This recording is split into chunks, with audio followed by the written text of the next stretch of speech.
बिस्मिल्लाहिर्रहमानिर्रहीम। अस्सलाम वालेकुम। Welcome to my channel. आज मैं आपके साथ बहुत ही यूनिक सी रेसिपी शेयर कर रही हूँ। आज मैं बना रही हूँ तंदूर की रोटी से ये बहुत ही मज़ेदार सी डिश। पेशावर में तो इसको कल्ला बोलते हैं, जो कि बहुत ही मज़ेदार बनता है। जैसे हम लोग घर में आलू गोश्त बनाते हैं या पाए बनाते हैं, तो ज़्यादातर लोग आलू गोश्त में और पाए के सालन में तंदूर की रोटी के नवाले बना के उसको डुबो के इसमें खाते हैं।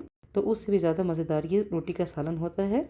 और इस रोटी के सालन को आप चटनी, अचार और सलाद के साथ खाएं तो बहुत ही मज़े का लगता है और बहुत ही मज़ेदार चटपट सी ये डिश बनती है। तो आइए फ्रेंड्स, आपके साथ मैं इसकी रेसिपी शेयर करती हूँ। देगची में डाल दिया है मैंने 1 कप ऑयल। 2 अदद प्याज ले ली थी, उसको मैंने ऐसे काट के इसमें शामिल कर दिया है। अब इसको मैं हल्का सा फ्राई कर लूँगी। तो देखिए, थोड़ा सा फ्राई करने के बाद अब इसमें मैं शामिल कर दूँगी 1 टीस्पून सफ़ेद ज़ीरा, ताकि प्याज के साथ साथ ज़ीरा भी इसमें अच्छे से फ्राई हो जाए। और ये 1 क्यूब डाल दिया है मैंने इसमें अदरक, लहसुन और हरी मिर्चों का पेस्ट। इसको मैं क्यूब्स में बना के फ्रीज़ कर लेती हूँ। तो वही 1 क्यूब इसमें मैंने शामिल कर दिया है। 2 मिनट इसको पकाने के बाद अब इसमें मैं टमाटर शामिल कर दूँगी। 3 अदद मैंने टमाटर लिए थे। टमाटरों का छिलका मैंने उतार दिया था और इसको छोटे पीसेस में से काट के मैंने इसमें शामिल कर दिया है। 1.5 टेबल स्पून इसमें मैं नमक शामिल कर दूँगी और 1 टेबल स्पून इसमें मैं लाल पिसी हुई मिर्चों का पाउडर शामिल कर दूँगी। 1/2 टीस्पून हल्दी से मैंने शामिल कर दिया है।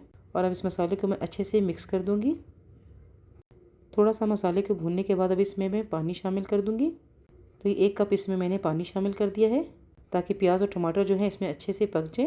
तो अब इसको कवर करके मैं रख देती हूँ पकने के लिए। तो ये देखिए, मेरे पास 1 दिन पहले की रोटी बची पड़ी हुई थी तंदूर की। और यहाँ सऊदीया में तो 1 रोटी माशाल्लाह इतनी बड़ी होती है कि पाकिस्तान की 4 रोटियों के बराबर होती है। तो ये इसके मैंने नवाले कर लिए। अब मसाले को भी पकते हुए थोड़ा टाइम हो चुका है। अब इसको मैं ढक्कन खोल लेती हूँ और अब इसको मैं अच्छे से दोबारा से भून लेती हूँ।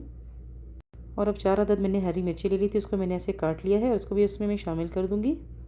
आप अगर ताज़ी रोटी का भी ये सालन बनाना चाहें तो उससे भी आप ये बना सकते हैं। और अगर बची हुई रोटी पड़ी होगी तो वो भी ज़्यादा अच्छा है, क्योंकि उससे ये रोटी जो है ज़ाया भी नहीं होती है, इसका बहुत अच्छा सालन बन जाता है। तो देखिए, मसाले को अच्छी तरह भूनने के बाद इसमें मैंने 2 कप पानी शामिल कर दिया है। इसको मैंने पकने के लिए रख दिया है।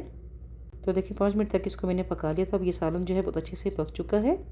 और फिर जो मैंने रोटी के नवाले करके रखे थे अब उसको मैं इसमें शामिल कर दूँगी।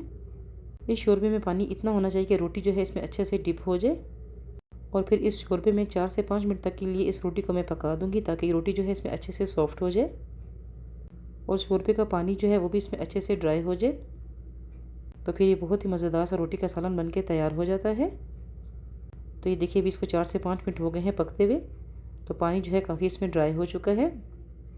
ये देखिए, स्पून ऐसे में इसमें चला रही हूँ, से पता चल रहा है कि पानी देखिए कितना अच्छे इसमें ड्राई हो चुका है।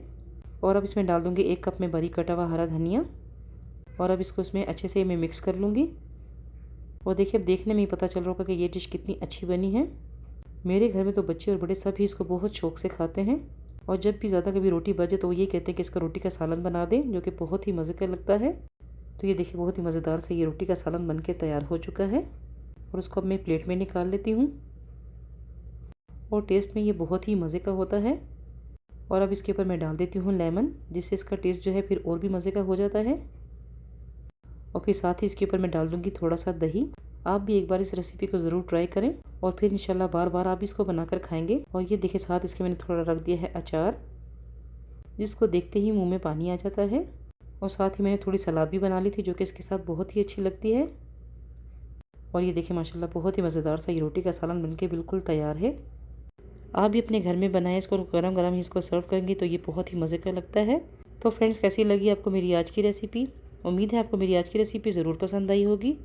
अगर आपको मेरी वीडियो अच्छी लगी हो तो उसको लाइक करें, शेयर करें अपनी फैमिली और फ्रेंड्स के साथ। और मेरे चैनल को अगर अभी तक आपने सब्सक्राइब नहीं किया है तो जल्दी से सब्सक्राइब कर दें और बेल आइकन को भी ऑल पे क्लिक करें, ताकि मेरी हर नई आने वाली वीडियो को नोटिफिकेशन सबसे पहले आपको मिले।